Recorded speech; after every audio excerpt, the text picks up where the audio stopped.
Bismillah. Assalamualaikum warahmatullahi wabarakatuh. Alhamdulillah, puji syukur kita ucapkan kepada Allah Subhanahu wa ta'ala, yang mana dengan rahmat serta karunia darinya kita bisa mengikuti kembali kegiatan belajar daring pada hari ini. Alhamdulillah, anak ustazah, kita bisa mengikuti kembali kegiatan pembelajaran bahasa Indonesia pada hari ini. Semoga anak-anak ustazah dalam keadaan sehat walafiat dan selalu dalam lindungan Allah Subhanahu wa ta'ala. Baik, hari ini kita lanjutkan ya materi kita. Nah, kalau ini udah ya. Ini udah.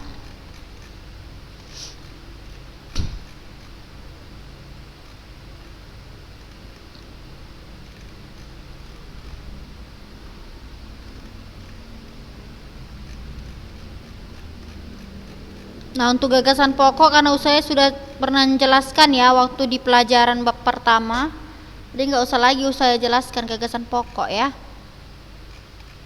Gagasan pokok itu kan hanya untuk menyimpulkan, kan begitu. Nah, sekarang langsung saja ya, kita akan menelaah struktur dan kebahasaan teks eksposisi. Nah, untuk yang pertama kita akan belajar struktur dulu ya, anak-anak ustazah. Nah, ini mengungkapkan struktur teks eksposisi. Jadi anak-anak ustazah, setiap teks itu pasti memiliki struktur yang jelas dan lengkap. Kenapa? Ya karena dengan adanya struktur ini kita jadi lebih mudah dalam memahami apakah ini termasuk teks eksposisi ataukah bukan. Dan nanti lebih mudah untuk kita dalam membuat suatu teks eksposisi kalau kita sudah mempelajari struktur. Nah, jadi apa saja struktur dalam teks eksposisi?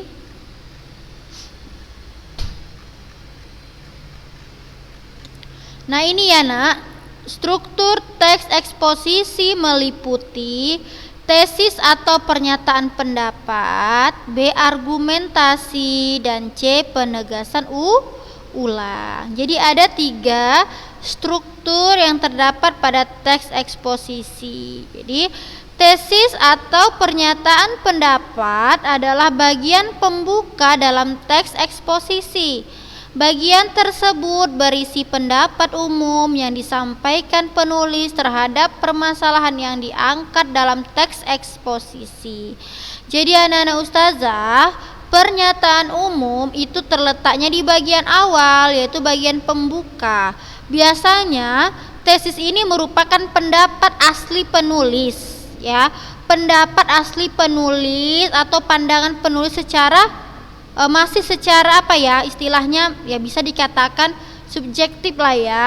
Dia belum ada bukti-bukti seperti itu ya. Letaknya di bagian pembuka ya, yang berisi tentang pendapat umum yang disampaikan penulis terhadap permasalahan yang diangkat. Itu misalnya masalah banjir, dia buat opini dia, apa sih penyebab banjir itu gitu kan. Bisa ya, oke. Nah, lalu apa itu argumentasi? Argumentasi merupakan unsur penjelas untuk mendukung tesis yang disampaikan. Argumentasi dapat berupa alasan logis, data hasil temuan, fakta-fakta, bahkan pernyataan para ahli. Argumen yang baik harus mampu mendukung pendapat yang disampaikan penulis atau pembicara. Baik anak-anak ustazah, jadi antara tesis dan argumentasi harus saling mendukung. Kalau tesis tadi itu merupakan pendapat asli dari si penulis, ya tentunya anak-anak ustazah kita sama-sama mengetahui, ya kita itu jarang sekali terpengaruh ya kalau dan susah kali diajak kalau tidak disertai dengan bukti-bukti, ya kan, benar ya. Ya, jadi kita ini manusia ini, rakyat Indonesia ini harus ada bukti-buktinya supaya kita bisa terpengaruh atau memang mempercayai apa yang dikatakan penulis tersebut. Ya, jadi tesis tadi kan pendapat umum si penulis. Jadi nggak semua orang lah bisa percaya dengan pendapat pribadi kan gitu ya kan. Buktinya aja kalau kita berpendapat banyak juga yang menyanggah kita. Nah, bagaimana caranya supaya pendapat atau temuan kita ini dapat diterima oleh banyak orang? Yaitu kita harus menuliskan juga argumentasinya dan mencari tahu alasan logis berupa data hasil temuan, fakta-fakta dan pernyataan para ahli. Jadi argumentasi itu argumentasi itu sama seperti opini, tetapi gini, argumentasi itu dia bisa dibuktikan dengan alasan yang logis, fakta-fakta, data-data dan pernyataan para ahli. Ya kan? Boleh ya kita lihat contohnya.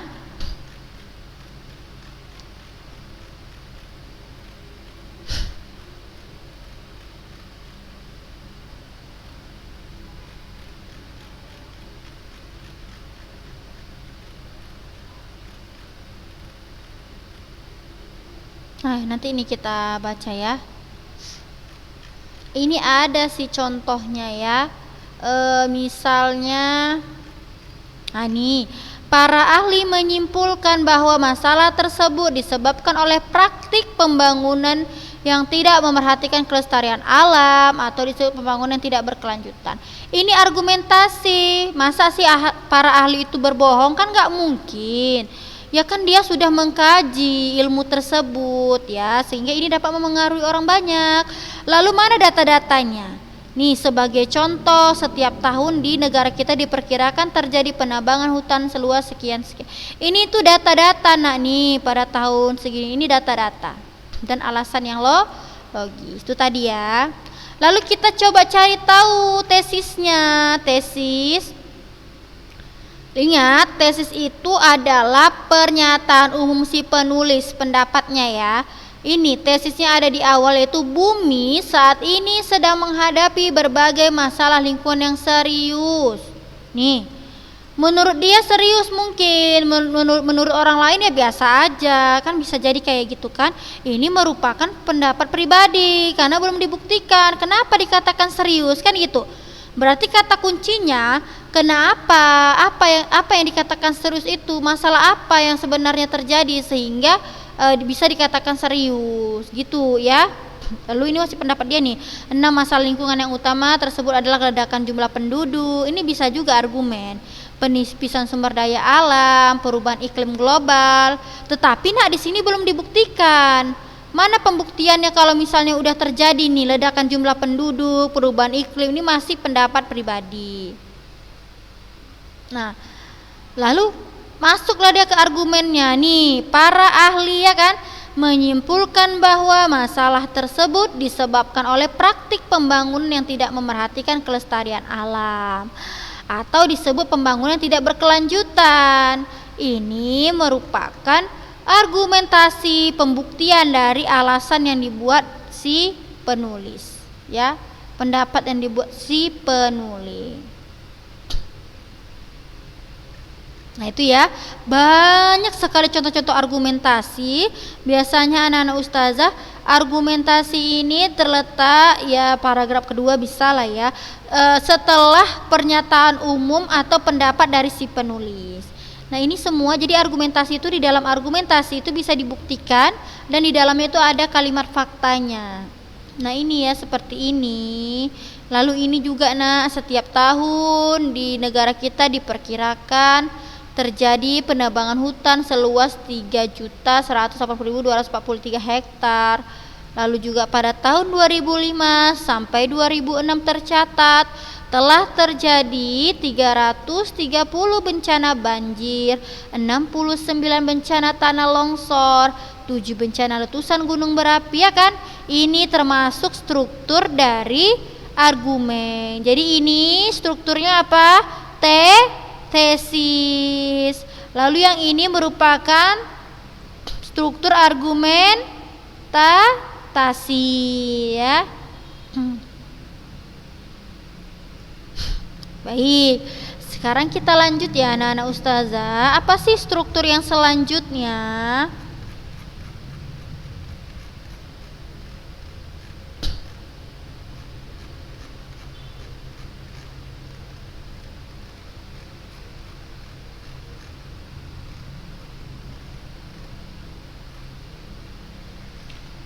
Argumentasi udah tadi ya. Nih, bagian terakhir adalah penegasan ulang, yaitu bagian yang bertujuan menegaskan pendapat awal serta menambah rekomendasi atau saran terhadap permasalahan yang diangkat. Jadi pada bagian terakhir ini bisa dikatakan dia sebagai rekomendasi, itu merupakan saran ya nak ya. Bisa dengan kata-kata seharusnya, sebaiknya. Ya namanya bagian terakhir berarti letaknya di paragraf terakhir. Biasanya dia penegasan ulang dari paragraf pertama dari pendapat awal tadi ya. Contohnya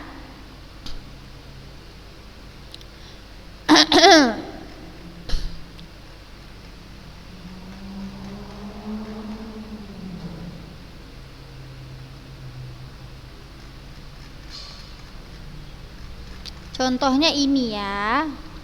Nih, masalah lingkungan di atas merupakan masalah serius, ya kan? Ini penekanan dari paragraf pertama. Masalah lingkungan di atas merupakan masalah serius. Kan tadi ada kata masalah serius kan, yang harus segera diatasi. Meskipun tidak mungkin mengatasi keenam masalah utama lingkungan tersebut, setidaknya harus dicari solusi untuk mencegah bertambah buruknya kondisi bumi. Ini ada kata rekomendasinya, yaitu kata harus. Ini kan menyarankan, harus dicari solusi. Menyarankan agar kita mencari solusi yang terbaik untuk mencegah bertambah buruknya kondisi bumi. Gitu ya maksudnya anak-anak ustazah.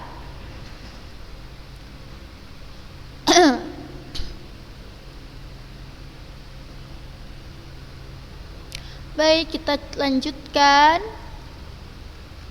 Nah, ini ada contohnya nih. Berikut ini kamu akan belajar mengidentifikasi struktur teks eksposisi pembangunan dan bencana lingkungan. Tadi baru aja. Rupanya ini contohnya sama.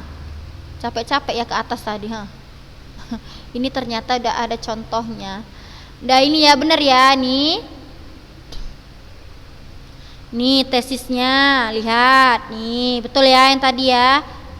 Nah, tadi kan kita mengidentifikasi, tapi kalau kita lihat ini kan istilahnya udah ada contekan ya.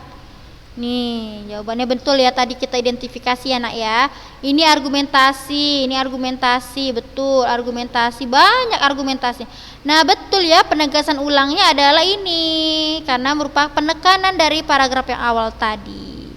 Nah, anak ustazah, saya rasa untuk struktur nggak susah kok ya, masih bisa lah dipahami dengan baik gitu ya.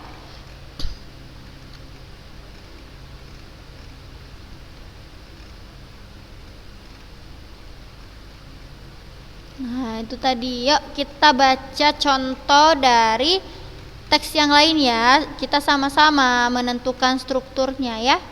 Nanti kalau ujian anak-anak saya jadi gampang jawabnya gitu.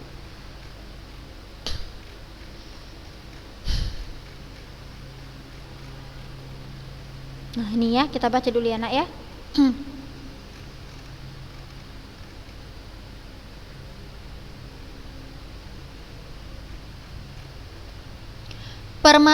Upaya melestarikan lingkungan hidup. Permasalahan seputar lingkungan hidup selalu terdengar mengemuka. Kejadian demi kejadian yang dialami di dalam negeri telah memberi dampak yang sangat besar. Tidak sedikit kerugian yang dialami termasuk nyawa manusia.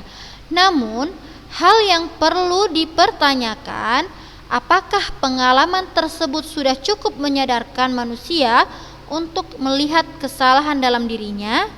Ataukah manusia justru merasa lebih nyaman dengan sikap menghindar dan menyelamatkan diri dengan tidak memberikan solusi yang lebih baik dan lebih tepat lagi? Banyak usaha yang seharusnya dilakukan oleh manusia dalam upaya pelestarian lingkungan hidup. Upaya yang dimaksud adalah upaya rekonsiliasi, perubahan konsep, atau pemahaman tentang alam dan menanamkan budaya pelestari. Upaya rekonsiliasi. Kerusakan lingkungan hidup dan efeknya terus berlangsung dan terjadi. Manusia cenderung untuk menangisi nasibnya. Lama-kelamaan tangisan terhadap nasib itu terlupakan dan dianggap sebagai hembusan angin yang berlalu. Bekas tangisan karena efek dari kerusakan lingkungan yang dialaminya hanya tinggal menjadi suatu memori untuk dikisahkan. Namun, perlu diingat bahwa tidaklah cukup jika manusia hanya sebatas menangisi nasibnya, tetapi pada kenyataannya tidak pernah sadar bahwa semua kejadian tersebut adalah hasil dari perilaku dan tindakan yang patut diperbaiki dan diubah. Setiap peristiwa dan kejadian alam yang diakibatkan oleh kerusakan lingkungan hidup merupakan suatu pertanda bahwa manusia mesti sadar dan berubah. Upaya rekonsiliasi menjadi suatu sumbangan positif yang perlu disadari. Tanpa sikap rekonsiliasi, kejadian-kejadian alam sebagai akibat kerusakan lingkungan hidup hanya akan menjadi langganan yang terus-menerus dialami. Lalu, usaha manusia untuk selalu menghindarkan diri dari akibat kerusakan lingkungan hidup tersebut hendaknya bukan dipahami sebagai suatu kenyamanan saja. Akan tetapi justru kesempatan itu menjadi titik tolak untuk memulai suatu perubahan. Perubahan untuk dapat mencegah dan meminimalisasi efek yang lebih jauh, efek yang lebih besar. Jadi, sikap rekonsiliasi dari pihak manusia dapat memungkinkannya melakukan perubahan demi kenyamanan di tengah-tengah lingkungan hidupnya. Perubahan konsep atau pemahaman manusia tentang alam. Salah satu akar permasalahan seputar kerusakan lingkungan hidup adalah terjadinya pergeseran pemahaman manusia tentang alam. Berbagai fakta kerusakan lingkungan hidup yang terjadi di tanah air adalah hasil dari suatu pergeseran pemahaman manusia tentang alam. Cara pandang tersebut melahirkan tindakan yang salah dan membahayakan. Misalnya, konsep tentang alam sebagai objek. Konsep ini memberi indikasi bahwa manusia cenderung untuk mempergunakan alam seenaknya. Tindakan dan perilaku manusia dalam mengeksplorasi alam terus terjadi tanpa disertai suatu pertanggungjawaban bahwa alam perlu dijaga keutuhan dan kelestariannya. Banyak binatang yang seharusnya dilindungi justru menjadi korban perburuan manusia yang tidak bertanggung jawab. Pembalakan liar yang terjadi pun tak dapat dibendungi lagi. Pencemaran tanah dan air sudah menjadi kebiasaan terus dilakukan. Polusi udara sudah tidak disadari bahwa di dalamnya terdapat kandungan toksin yang membahayakan. Jadi, alam merupakan objek yang terus-menerus dieksploitasi dan dipergunakan manusia. Berdasarkan kenyataan demikian, diperlukan suatu perubahan konsep baru. Konsep yang dimaksud adalah melihat alam sebagai subjek. Konsep alam sebagai subjek berarti manusia dalam mempergunakan alam membutuhkan kesadaran dan rasa tanggung jawab. Di sini seharusnya manusia dalam hidupnya dapat menghargai dan mempergunakan alam secara efektif dan bijaksana. Misalnya, orang Papua memahami alam sebagai ibu yang memberi kehidupan. Artinya alam dilihat sebagai ibu yang darinya manusia dapat memperoleh kehidupan. Oleh karena itu, tindakan merusak lingkungan secara tidak langsung telah merusak kehidupan itu sendiri. Nah, itu contoh, itu teks teks eksposisi. Sekarang kita sama-sama ya cari strukturnya.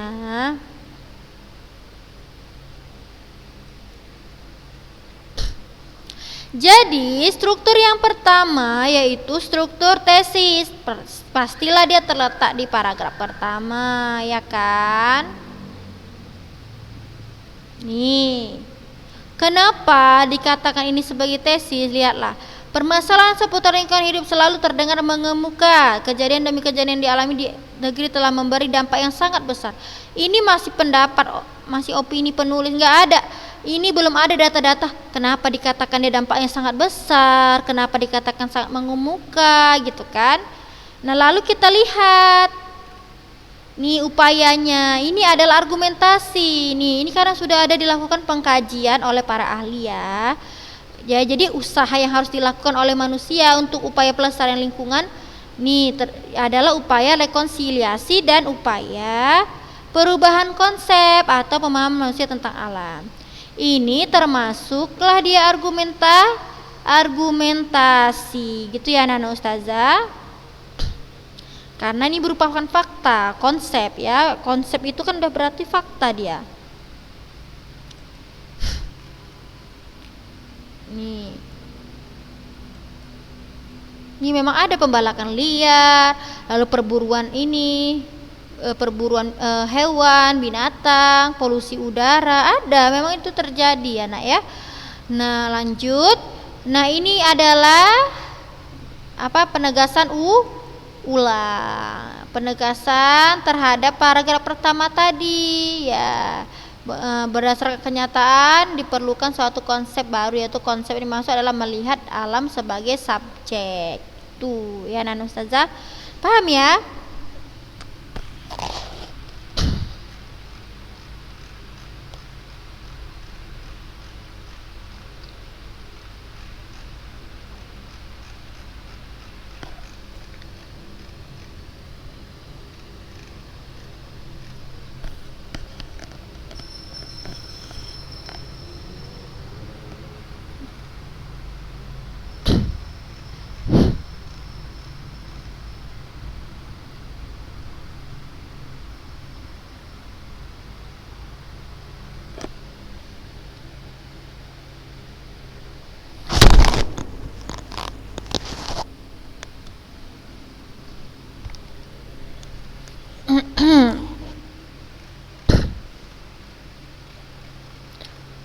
Tadi udah ya, ada sama-sama ya kita telaah ya. Ini nanti boleh dicatat lah di buku catatannya nak, kayak gini buat tabel.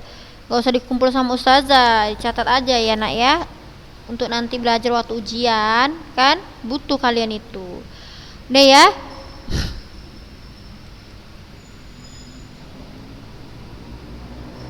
Nah sekarang kita masuk ya kegiatan kedua, membandingkan kebahasaan dua teks eksposisi ya.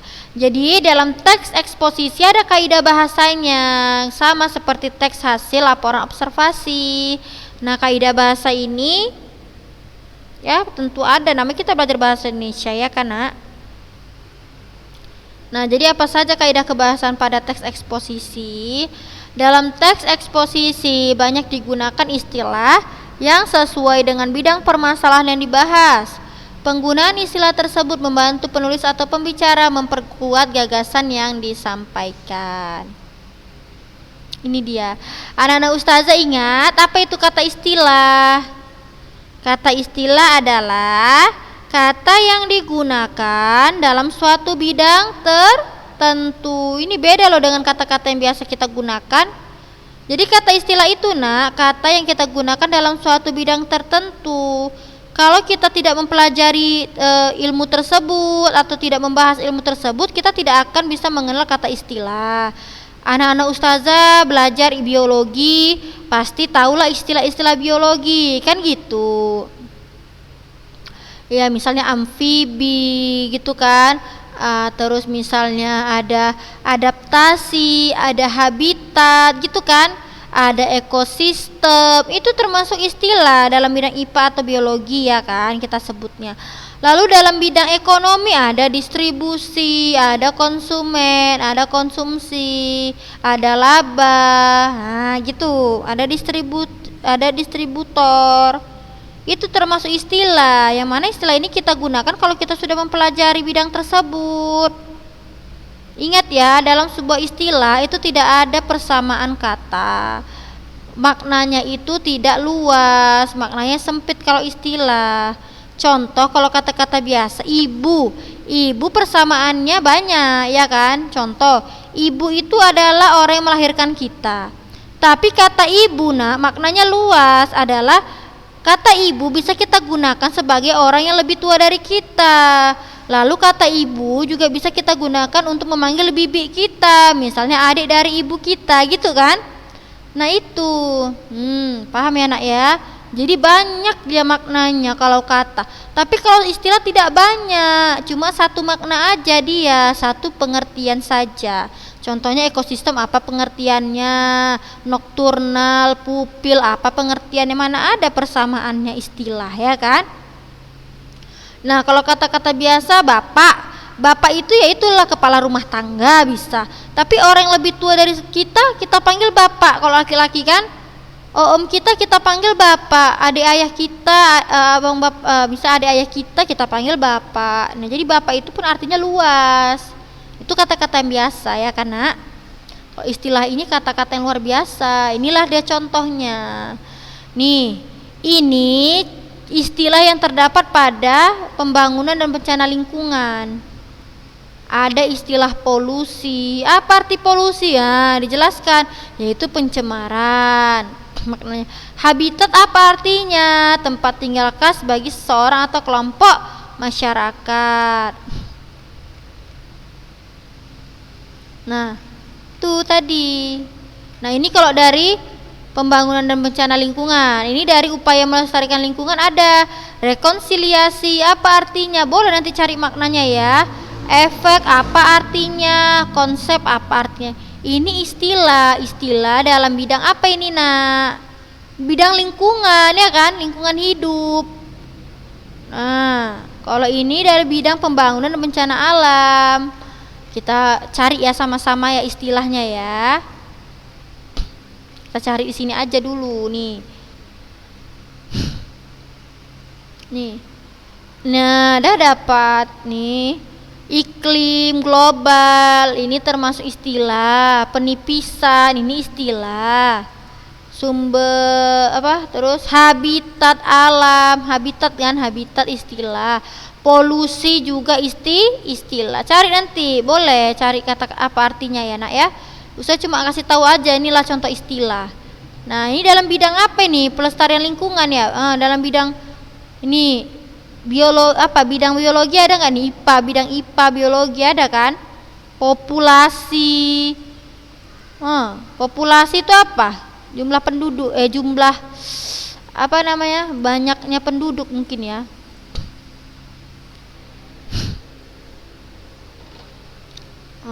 Konsumsi ini, Nak. Konsumsi ini bidang ekonomi, bidang pembangunan. Nih banyak kali contohnya. Nih, konsumsi. Udah berapa ya kita cari ya? Ada iklim 1, lalu 2, 3, 4, terus 5, populasikan 6, konsumsi banyak ya kan? Nanti boleh cari artinya. Lalu juga ada konsep. Nih konsep. Ini banyak kali ya.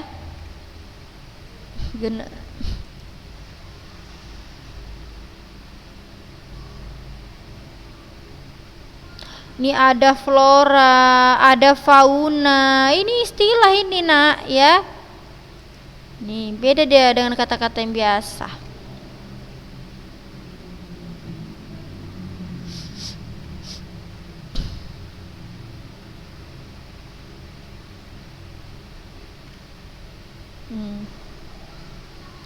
Vinil juga ada drainase. Itu istilah ya, drainase.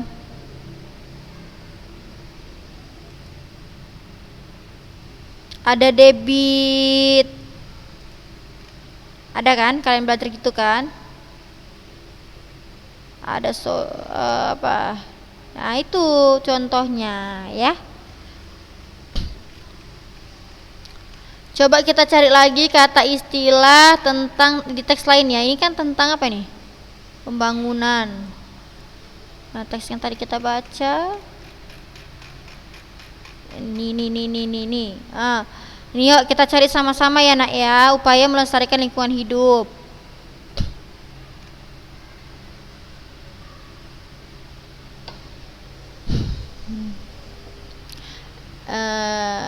Ini contohnya misalnya bisa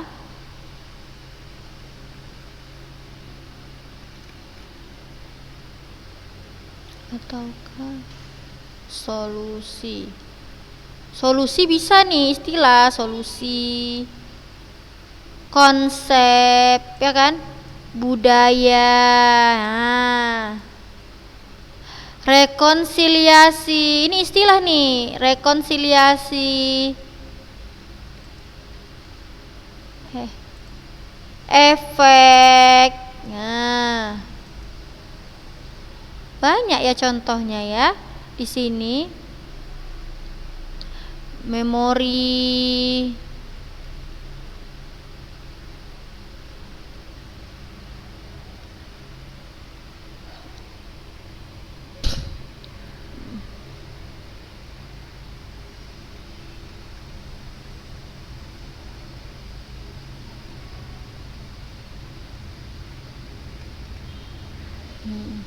Objek.